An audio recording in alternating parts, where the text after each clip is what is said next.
کئی دفعہ میں نے دیکھا ہے شریف آدمی مجبور ہوتا ہے، وہ کیا کر سکتا ہے؟ شریف جو ہوا، شر اور شریف ان کا مقابلہ نہیں ہوتا، ایک چیز ہے ہی شر، تو شریف اس کا مقابلہ کیسے کرے گا؟ بلکہ شریف آدمی تو کئی دفعہ ویسے ہی بچتا ہے، کہتا ہے یار مطلب کسی طریقے جان چھڑائیں، یہ شر ہے اور میں باوضو رہنے والا آدمی ہوں، میں گند میں کیسے ہاتھ ڈالوں گا؟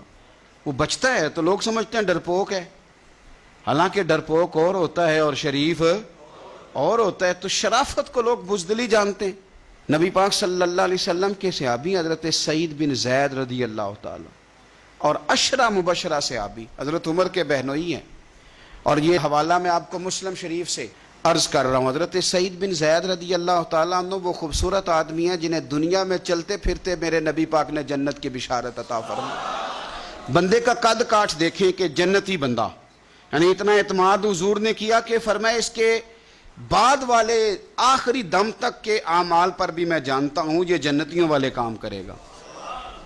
اتنا بڑا آدمی، لیکن ایک عورت نے آ کے جھگڑا شروع کر دیا، اروا اس عورت کا نام تھا۔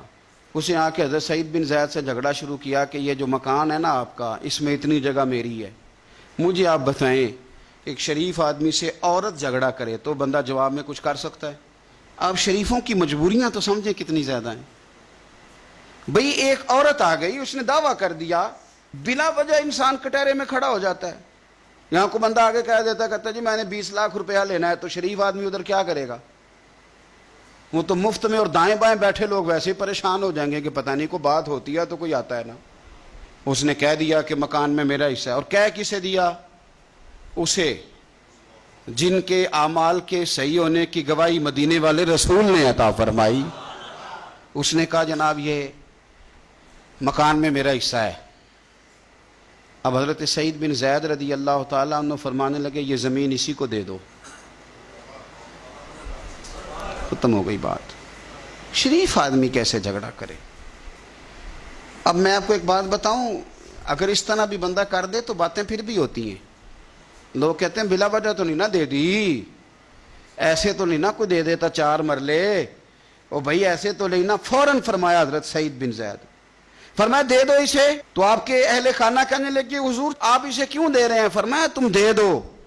میرے نبی پاک صلی اللہ علیہ وسلم نے فرمایا جس نے ایک بالشت زمین پر ناجائز قبضہ کیا، اللہ قیامت کے دن 7 زمینوں کا توق بنا کے اس کے گلے میں ڈال دے۔ فرمایا اٹھانے دو اسے، توق اسے اٹھانے دو۔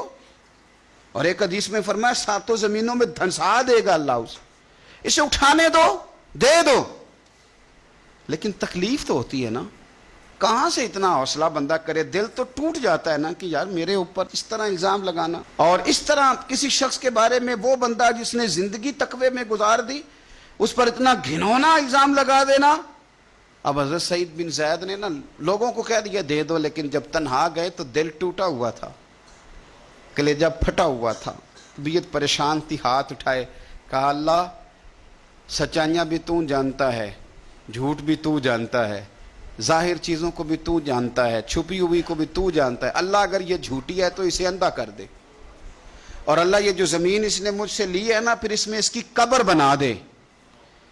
بعض شارحین نے لکھا ہے کہ حضرت سعید بن زید تو پہلے وصال کر گئے، لیکن وہ عورت زمین تو لے لی، گھر میں رہتی تھی پر اندھی ہو کے رہتی تھی، ڈھونڈتی پھرتی تھی، دائیں بائیں جاتی تھی۔ تو لوگ اسے کہتے تھے کیا بنا؟ کہنے لگی کچھ نہ پوچھو، مجھے سعید بن زید کی دعا لگ گئی ہے، مجھے لگ گئی دعا۔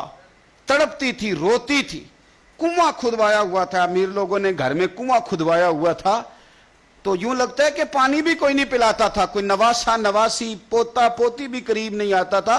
پانی پینے کے لیے کنویں میں گئی تو اندر ڈوب کے مر گئی، اس کا گھر ہی اس کی قبر بن گیا۔ دیکھیں نا، لوگ اس وقت سمجھ رہے ہوتے ہیں، اس وقت سمجھ رہے ہوتے ہیں کہ جناب دیکھا نا میرا پتہ چل گیا، ہنس رہے ہوتے ہیں کہ دیکھا میں نے کتنا رسوا کر دیا، دیکھا پھر فلانا کتنی منتیں کر رہا تھا، دیکھا۔ اور تمہیں پتہ نہیں، تم کیا سمجھتے ہو کہ جس کو تم نے رسوا کرنا چاہا اس کا کسی وزیر مشیر اور بڑے آدمی سے تعلق نہیں تھا تو وہ تمہارے ہتھے چڑھ گیا؟ یاد رکھنا اگر اس کا وزیروں مشیروں سے تعلق نہیں نا غریب کا، تو اللہ ولی الذین آمنوا، اللہ تو وارث ہے کہ نہیں مومنوں کا؟ اللہ تو وارث ہے کہ نہیں مومنوں کا؟